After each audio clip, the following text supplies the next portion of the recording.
Yo, what's up mga bro? So welcome again sa aking YouTube channel. Samahan nyo po kami at magsiselebrate kami ni Mrs. ng aming 6th year anniversary. So pupunta kami ngayon sa Bantayan Island, Cebu. Dito po pala kami mga bro sumakay sa Cadiz City. At everyday meron lang silang isang trip.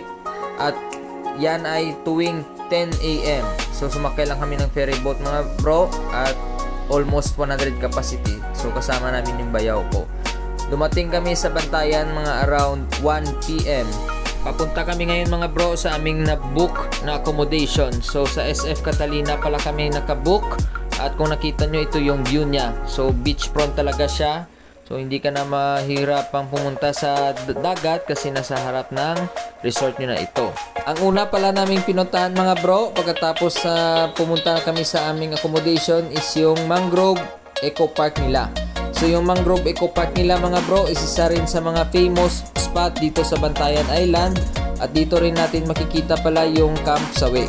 So medyo malayo yung lalakarin nyo mga bro. So sa sobrang layo hindi na namin naabot at hindi na namin pinuntahan yung Camp Sawi kasi nahabol din namin yung oras namin at medyo madidilim na. So nagpa-picture na lang kami dito at umalis na agad. Pumunta kami na lang mga bro sa Ruins. Yung Ruins isa rin sa mga famous spot dito sa Bantayan Island at napakaganda talaga mga bro ng view sa bandang likod. So makikita nyo ang buong dagat ng Bantayan Island. So nagpa-picture kami dito at umuwi na sa aming accommodation. Ito pala yung na-book namin na accommodation. So meron lang kaming isang kama at nag-add lang kami ng isang foam para kay bayaw ko. So ang ganda ng accommodation dito sa SF Catalina. After naming magpahinga mga bro, nag-decide kaming humanap ng kakainan. So dito kami nag-start sa beachfront sa harap ng aming accommodation. Papunta kami pala ngayon mga bro ng J Square. So ang ganda talaga dito ng Bantayan. So kung nakita nyo, white sand siya at parang same sa Boracay. So kung gusto nyo na medyo cheaper yung budget nyo at katulad ng Boracay, swak na swak talaga yung Bantayan Island para sa inyo.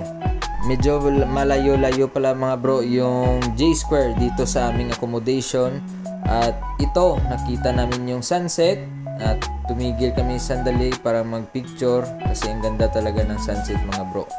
So ito, medyo malapit na kami mga bro sa J Square. So yung J Square pala mga bro is isa ring sikat na spot dito sa Bantayan kung saan makakapili ka ng iba't ibang mga kainan dito. So naghanap-hanap kami ng aming pagkainan muna.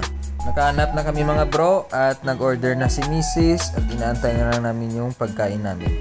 Ang daming in-order namin mga bro kasi ginutom kami sa biyahe ngayon. First day kasi namin dito at first night. So gusto naming mabusog at mag-chill na lang. Enjoy na lang namin yung pagkain habang nasa bakasyon kami. So kain muna tayo mga bro. Ito yung aming mga pagkain. After namin mga bro kumain, umuwi kami sa aming accommodation at ito nag-chill na lang kami dito sa harap ng dagat. So ang ganda talaga ng view dito mga bro. At ang ganda ng hangin dito sa bandang harap ng dagat. Pwede kayong mag-relax dito at magigahiga lang dito mga bro. Kinabukasan mga bro, nag-request kami ni Mrs. na mag-breakfast sa bandang harap ng dagat. So kung nakita nyo, ang ganda talaga ng accommodation namin mga bro kasi nasa harap ka talaga ng dagat at dito kami nag-breakfast sa dagat. So papunta kami ngayon mga bro sa aming island hopping. So meron silang 4 na destination depende sa kung ano yung nakuha na book kasi per destination mga bro may mga single sila. So yung una namin pupuntahan mga bro is yung lagoon nila at yung lagoon daw is isa rin sa mga famous dito sa Bantayan. So nag-swimming kami dito mga bro at nag-snorkeling kami dito mga bro. So tumigil yung bangka namin dito mga bro ng almost 30 minutes. Pwede rin kayong mag-extend. So nakadepende sa inyo at kayo yung magde-decide kung i-extend kayo dito for 30 minutes or aabot kayo ng 1 hour dito mga bro. Matagal-tagal din kaming hindi nag-snorkeling mga bro. So naninibago kami at medyo malakas yung current dito sa ilalim. Medyo natakot din kami. Ang next destination pala natin mga bro is yung parang eco park nila.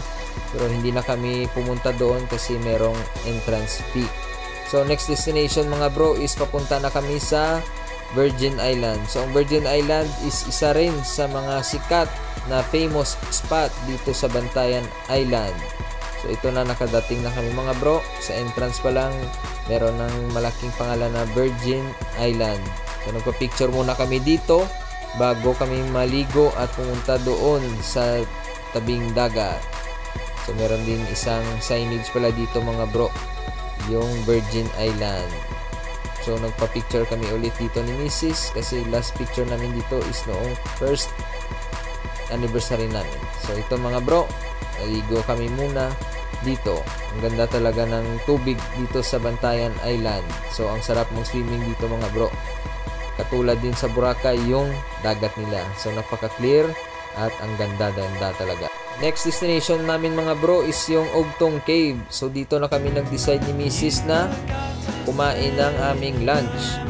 Kasi wala naman kaming ibang kakainan at doon sa Virgin Island ang mahal-mahal ng mga pagkain doon. So dito medyo mura yung pagkain. So dito lang kami nag-decide na kumain ng tanghalian namin. So after namin kumain is maliligo kami. Nag-order na si Mrs. at ito pa rin, food is life. Lubos-lubusan na namin yung pagkain namin dito sa aming bakasyon. So ito yung kanilang pool. At meron din sila palang mga bro, dagat dito at yung sikat na Ugtong Cave. So nagpa-picture muna kami dito sa kanilang magandang view kung saan makikita rin yung dagat sa bandang likod. So ito pala yung Ugtong Cave mga bro. After namin dito mga bro is umuwi na kami at nag-dinner na lang. So thank you for watching.